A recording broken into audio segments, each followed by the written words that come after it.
I never believed in ghost stories. Not really.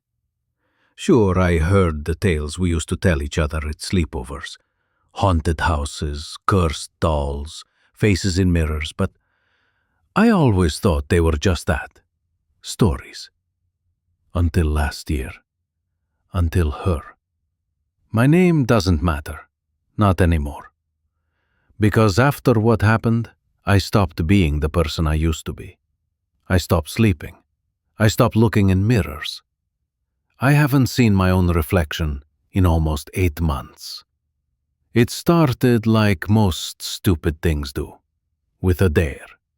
3 of us, a Friday night. Candles, darkness, and an old bathroom with a dusty mirror. We thought it would be fun.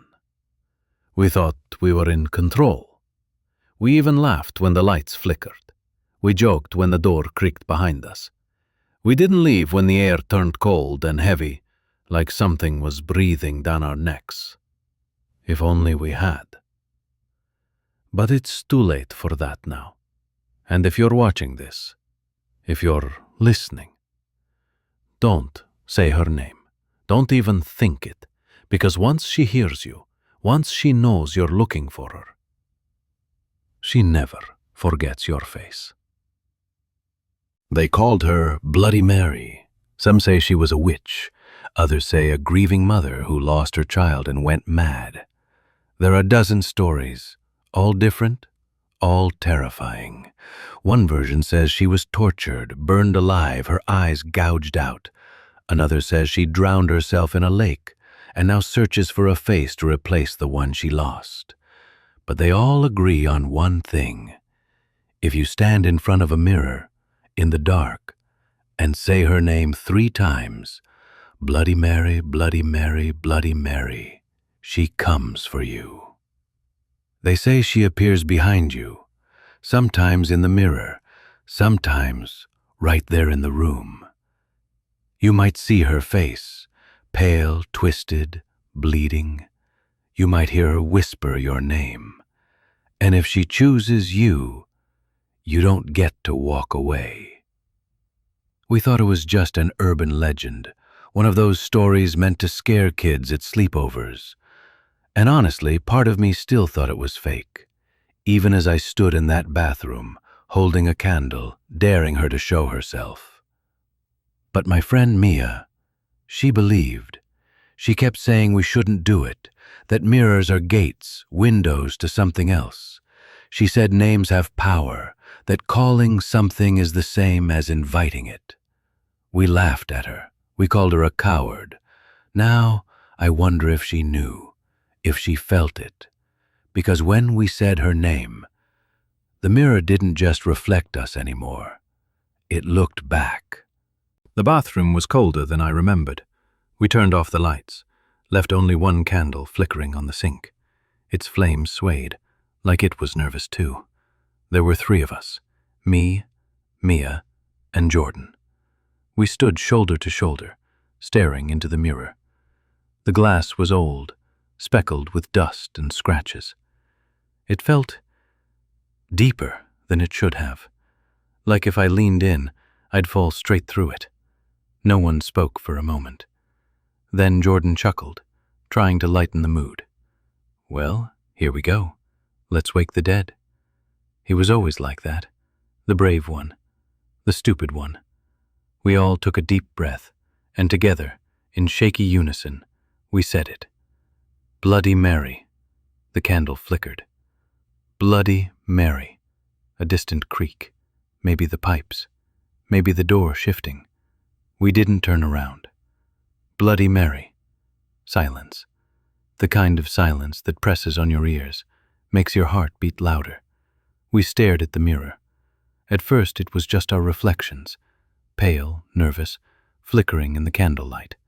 Then, the glass started to fog, from the inside.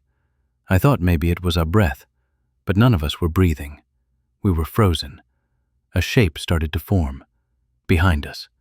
Just a blur, a shadow in the misted glass. I turned, nothing there, but when I looked back at the mirror, the shadow was closer, smiling. Jordan leaned in, squinting. What the hell?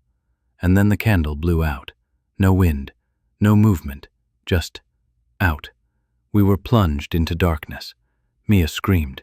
I felt her grip my arm, nails digging into my skin. Jordan fumbled for his phone, dropped it. And behind us, a whisper.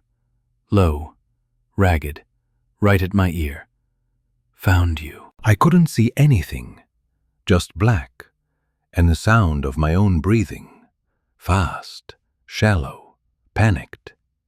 Mia was crying, whispering, "We shouldn't have done this. We shouldn't have done this." Jordan was silent. I called his name, once, twice. No answer. I reached out, fumbling through the dark, but my hand hit nothing, just empty air where he had been standing seconds ago. It was like he'd vanished. That's when the mirror lit up again. Not from the candle, that was still dead, but from inside. Like a pale, cold light was glowing beneath the glass. And there she was. Not a shadow anymore, not a blur, but a face. Pale, stretched, eyes hollow and leaking black tears. Her mouth twisted, smiling wide enough to split her cheeks. I couldn't scream. I couldn't move. She lifted her hand inside the mirror and pressed it against the glass. And then, her hand started pushing through, like the glass was water. Mia ran. I heard her stumble out the door, screaming down the hallway. But I couldn't move. I was rooted there, staring into that face. And then she spoke. No sound came out, but I saw her lips move. "Come closer." Something pulled at me, not physically. It was like my mind, my soul, was being drawn in. I took a step forward, then another. I saw myself in the mirror now, but it wasn't quite me. The reflection was smiling. Its eyes were wrong, like it wasn't reflecting anymore, just watching. Then the mirror cracked, just a thin line running straight down the center, then another and another until the whole thing spiderwebbed with fractures. And through the cracks, I saw her smile widen. That's when I finally ran. But I swear, as I turned away, I felt her fingers graze the back of my neck. Cold, wet, like something pulled from a grave. They found Jordan's phone in the bathroom the next morning. Screen cracked. Still recording. But there was no sign of him. Not in the house, not outside, not anywhere. He was just gone. Mia doesn't talk to me anymore. She moved out of town the week after, blocked my number, told her parents I was into dark things. But I know she remembers what we saw. She has to. As for me, I stopped sleeping. Every time I close my eyes, I see that mirror, her face, that smile. At first, I thought maybe I imagined it, that my mind cracked under fear. But then the mirrors started acting strange. My reflection lags behind me. It blinks when I don't. Sometimes it smiles. And once, just once, I swear I saw her again. Not in the bathroom, not at night, just passing by a shop window in broad daylight. She was standing behind me, even though I was alone. I turned, nothing, but the reflection stayed, staring, smiling. That's why I'm making this recording. Not to warn you, not really. Because if you're watching this, if her name brought you here, then maybe she's already watching you. And if she is, don't look into the mirror tonight. Don't turn off the lights. And whatever you do, don't say her name.